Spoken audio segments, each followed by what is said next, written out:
transmitiendo desde algún lugar, desde el tercer mundo. Hoy te traemos el estilo cinematográfico de George Lucas.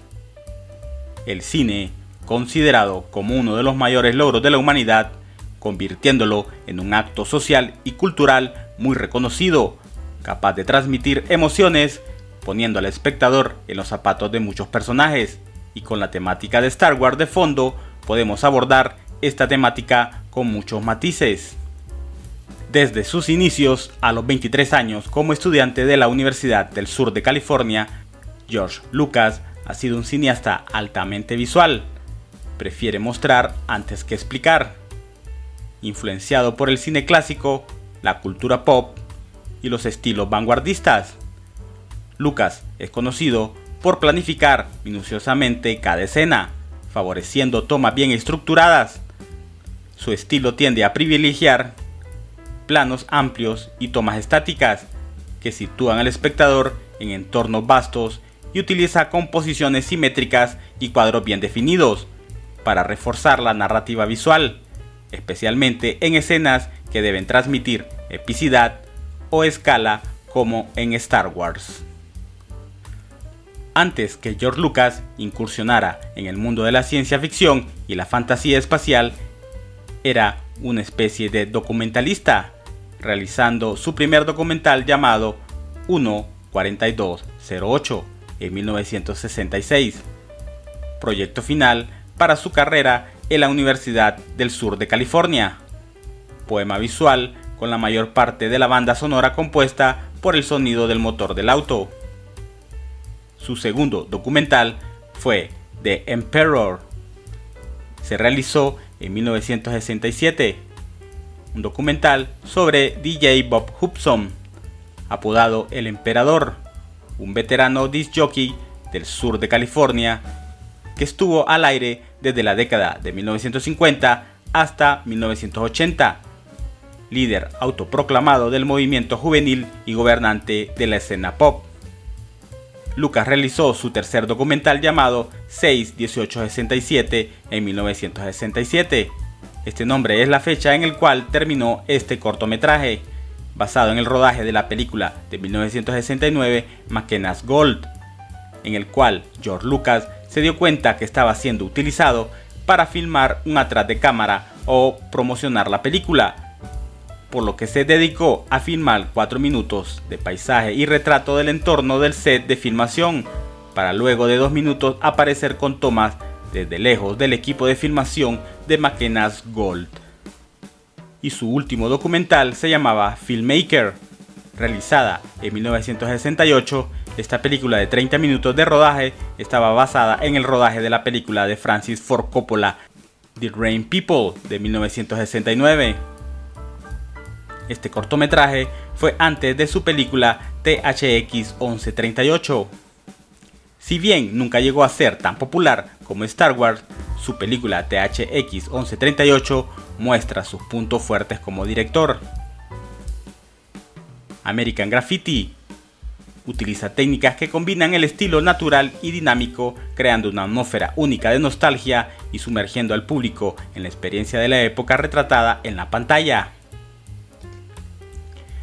El uso de la música diegética, la música que pertenece a la narración, o la extradiegética, la que no pertenece a la escena y que se usa para reforzar emocionalmente o subrayar el tono de un momento de la película, siendo esta película un reflejo del punto de quiebre de la generación que no estaba preparada para el shock de la muerte de Kennedy, perdiendo así esa inocencia y el choque cultural que se vendría más adelante con cambios de la música rock, y que la generación que ahora tiene 40 años ve con ojos de nostalgia como la juventud de ese momento eran como mariposas volando todo el día pensando que lo harían para siempre. Preparando a George Lucas para lo que sería su éxito más rotundo, hablando financieramente y cinematográficamente. En 1962, George Lucas sufre un accidente que lo obliga a permanecer en cama durante varios meses. Fue entonces cuando Lucas entra en contacto con un libro llamado El héroe de las mil caras de Joseph Campbell, En este libro se analizan las características comunes de los héroes en diferentes culturas, permitiendo al cineasta crear una idea para que el público se sintiera identificado con su obra, aparte de las influencias que ya conocemos, como las obras de Akira Kurosawa, Flash Gordon, el budismo, Moebius,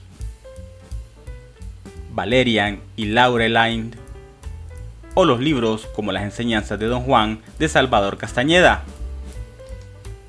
tratando una serie de temáticas como la política, tipos de gobierno, la interculturalidad, la superación personal, el compañerismo y una línea muy bien marcada de la lucha entre el bien y el mal. Recordemos que Lucas siempre le interesó las ciencias sociales, la antropología y la psicología. Por esto, el lado oscuro de la fuerza, representado en el ello freudiano del pensamiento y el comportamiento humano, que contiene nuestros deseos de gratificación más primitivos de la preconciencia, una capa entre lo consciente y lo inconsciente, manejando el odio, la rabia, la venganza y el egoísmo. Si nos quedamos mucho tiempo en la oscuridad, nos convertiremos en nuestra sombra. También tocando un tema muy interesante, que es el de la deshumanización por medio de las máquinas, o más actualmente las inteligencias artificiales, dándonos la oportunidad de abordar estos temas desde perspectivas muy diversas, como el uso de droides para sustituir la fuerza laboral, o miembros del cuerpo humano sustituidos por partes mecánicas. Pero por supuesto, Star Wars fue pensado en la velocidad y el amor de George Lucas por las carreras de autos. Cada fotograma de la película celebra las máquinas y la potencia que parecen prometer, ya que el ritmo de la Guerra de las Galaxias puede parecer desapercibido para nuestros ojos contemporáneos acostumbrados a grandes producciones, pero en su época tanto los efectos especiales como el ritmo de la película era rápida con cortes muy cortos. Para un ejemplo, la película 2001 Odisea en el espacio de Stanley Kubrick tenía cortes de 643 fotogramas, y George Lucas quería cortes de 12 fotogramas, por lo que muchos veían una y otra vez la película porque hay tantas cosas en cada escena y no podrías captar los detalles y las criaturas de fondo. La parte de la trinchera en La Estrella de la Muerte es otro ejemplo del amor de George Lucas por las carreras y la velocidad, ya que tomando como punto de referencia la trinchera podía representar visualmente la velocidad de las naves, y usando esa parte de documentalista, George Lucas se inspiró en escenas de películas como La Batalla de Inglaterra de Guy Hamilton en 1969 y Los Puentes de Tokori de Mark Robson en 1964. El montaje cinematográfico es la última pieza del rompecabezas de Lucas. Su amor por este se remonta a sus días en la universidad. Su primer cortometraje, llamado Look at Life en 1965, un montaje diminuto de fotografías fijas de revistas Life y Look, montada frenéticamente con música de percusión de Orfeo Negro de 1959. Lucas sentía que hacía sus películas en la sala de montaje y no en el lugar de rodaje. Estaba particularmente enamorado del trabajo del montajista canadiense Arthur Lipset, cuyo 2187 tuvo una profunda influencia en Lucas y su película Laberinto Electrónico THX 11384EB de 1967.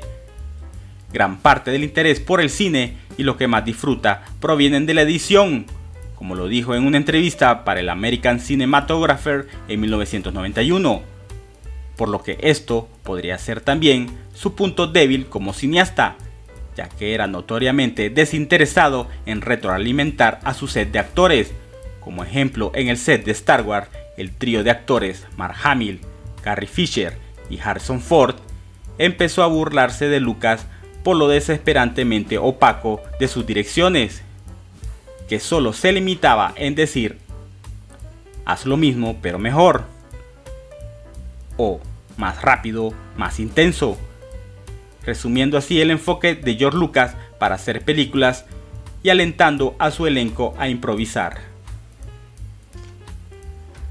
Se sabe que George Lucas es un gran cineasta para películas abstractas, pero no tiene mucha comunicación, como por ejemplo para explicar a los actores lo que desea. Cada personaje de este trío llevaba consigo una parte de su personalidad. Mark Hamill, el soñador; Carrie Fisher, el líder inteligente y desafiante; y Harrison Ford, el cínico mayor. Filmando con múltiples cámaras y una cámara maestra estilo documental. Todos sabían que había una gran historia debajo de diálogos torpes y personajes planos. Su entonces esposa, Marcia, tuvo un gran peso en la producción, como también en American Graffiti. Star Wars fue filmada con un estilo documental con ángulos amplios que le permiten mantener una sensación de afuera mirando hacia adentro, con un dolly de cámara, el cual la cámara se movía a lo largo de la acción como en auténticos documentales de la Segunda Guerra Mundial. Para esto utilizó las técnicas de control de movimiento, para filmar pases duplicados uno tras otro con una precisión de una fracción de pulgada, en una época en la que las computadoras estaban en pañales. El equipo construyó la Distraflex. Esta herramienta contribuyó a la energía y la vitalidad que tanto gustó en el público de 1977. También en la escena de Hutt, en El Imperio Contraataca, hay una escena en la que el piloto intenta hacer señales. Está filmada desde un ángulo lateral, un poco abajo, amplio y extraño, en primer plano, que pareciera si alguien estuviera en el asiento del copiloto filmándolo. También en la escena en la que Obi-Wan Kenobi está entrenando a Luke Skywalker en el Halcón Milenario. Los fotogramas están filmados como si una persona estuviera de pie en la habitación filmándolos con una cámara de mano. La elección de Lucas de filmar en un estilo documental fue poco ortodoxa, pero dándole su propia personalidad a la franquicia. Este universo tiene una inclinación claramente humana, dando una estética de una galaxia habitada, reforzando una noción no tan extraña para el espectador y manteniendo el ambiente interesante y nuevo para no desconectar completamente de la realidad. Con una fotografía hermosa de Gilbert Taylor, quien trabajó en películas como director de fotografía, como en Doctor Strangelove en 1964 de Stanley Kubrick, la primera película de los Beatles, Hard Day Night, en 1964, y Repulsión de 1965 de Roman Polanski, y el thriller de Alfred Hitchcock Frenesí de 1972. Desde la entrada icónica de la nave imperial Star Destroyer persiguiendo al Atlantis 4 hasta el escenario de los soles gemelos en Tatooine. Hemos dado un pequeño vistazo en el marco del cual George Lucas se desarrolló como cineasta y las influencias que tuvo en su vida y las que moldearon su estilo cinematográfico desafiante. Al final, George Lucas cambiaría Hollywood para bien o para mal, ya que aquel joven soñador que se negaba a los grandes estudios que dominaban la industria cinematográfica optó por ser lo más independientemente posible, pero transformando la industria con sus grandes superproducciones de grandes efectos especiales, contrario a sus principios, y teniendo un gran impacto en la industria, haciéndolo al mismo tiempo más derrochador, más industrial y generando toda una nueva industria de merchandising, convirtiéndolo al final en una especie de Darth Vader. Muchas gracias por el apoyo al canal y recuerden que seguiremos transmitiendo desde algún lugar, desde el tercer mundo, con amor.